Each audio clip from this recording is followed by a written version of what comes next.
نحمده نصلي ونسلم على رسوله الكريم اما بعد فاعوذ بالله من الشیطان الرجیم بسم اللہ الرحمن الرحیم قل ان صلاتي ونسكي ومحياي ومماتي لله رب العالمين صدق الله مولانا العظیم وبلغنا رسوله النبي الكريم الامین الصلاة والسلام علیکہ یا رسول اللہ وعلی آلکہ واصحابکہ یا حبیب اللہ۔ قربانی کی فضیلت۔ اللہ کے محبوب علیہ الصلاۃ والسلام نے صحابہ کرام کو حکم فرمایا کہ قربانی تمہارے اوپر واجب ہو گئی ہے، قربانی کیا کرو۔ تو صحابہ کرام نے پوچھا کہ حضور یہ قربانی کیا ہے؟ ما هذه الاضاحی یا رسول اللہ، حضور یہ قربانی کیا ہوتی ہے؟ تو آقا علیہ السلام نے فرمایا سنت ابیکم ابراہیم، یہ تمہارے والد جناب ابراہیم کی سنت ہے۔ تو صحابہ کرام نے عرض کی حضور ہمیں اس کے اندر کیا ملے گا؟ تو آقا علیہ السلام نے فرمایا کہ جو آدمی اللہ کی رضا کے لیے قربانی کرتا ہے تو جو جانور وہ قربانی کے لیے ذبح کرتا ہے اس قربانی کے جانور کے خون کے گرنے سے پہلے اللہ تعالیٰ اس کے گناہ معاف کر دیتا ہے۔ یہ فضیلت اللہ تبارک و تعالیٰ نے اس بندے کو عطا فرمائی ہے جو قربانی اللہ کی رضا کے لیے کرتا ہے۔ ایک اور مقام پہ میرے آقا علیہ الصلوۃ والسلام نے فرمایا فَمِّنُوا ضَحَایَاكُمْ فَإِنَّهَا عَلَى الصِّرَاطِ مَطَایَاكُمْ، قربانی کے جانور خوب موٹے تازے لے کے ذبح کیا کرو، کیونکہ یہی جانور کل قیامت کے دن تمہارے لیے پل صراط پر سواریاں بن کر آئیں گی اور تم ان سواریوں پہ سوار ہو کے پل صراط سے گزر کے جنت میں جاؤ گے۔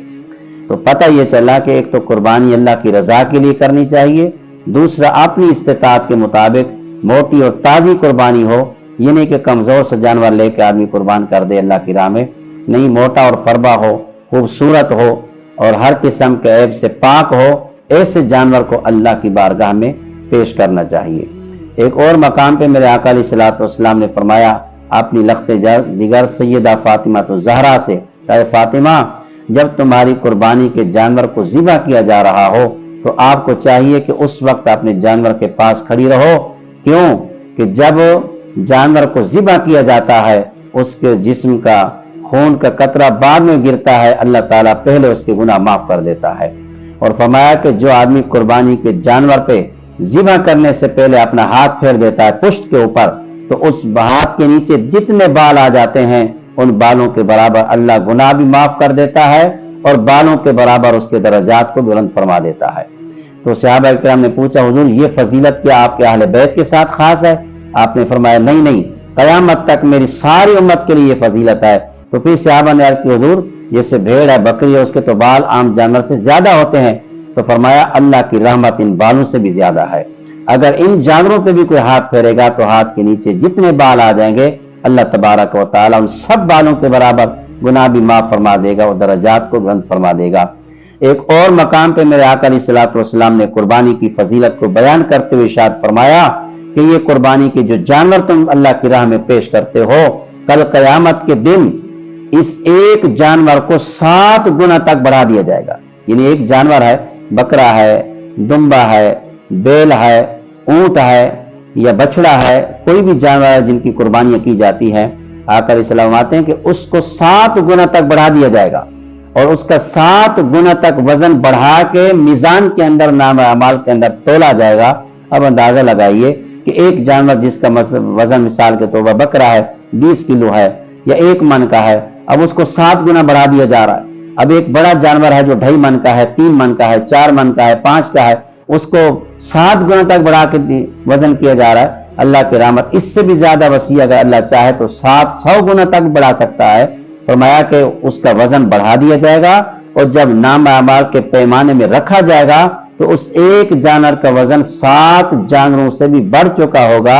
پھر جتنا زیادہ اس کا وزن ہوگا اتنا زیادہ نیکیاں اللہ تعالیٰ اس کو عطا فرما دے گا جو اللہ کی رضا کے لیے کرتا ہے۔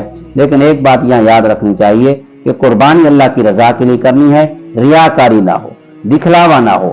یہ نہ ہو کہ اگر ہم نے قربانی نہ کی تو لوگ کیا کہیں گے، لوگوں کی وجہ سے ہم قربانی کرتے ہیں ورنہ لوگ تانا دیں گے، یہ بات بھی نہیں ہونی چاہیے، ورنہ آدمی کے پیسے بھی ضائع ہو جاتے ہیں، آدمی کی ساری محنت بھی رائگاں ہو جاتی ہے، ثواب کو دور کی بات ہے وہ پھر عذاب کا مستحق ہو جاتا ہے۔ لہذا اس بات سے بھی ہمیں بچنا چاہیے۔ باقی قربانی اللہ کی رضا کے لیے جو بندہ کرتا ہے اس کے لیے یہ ساری فضیلتیں احادیث مبارکہ کے ذریعے آپ تک ہم نے پہنچا دی ہے۔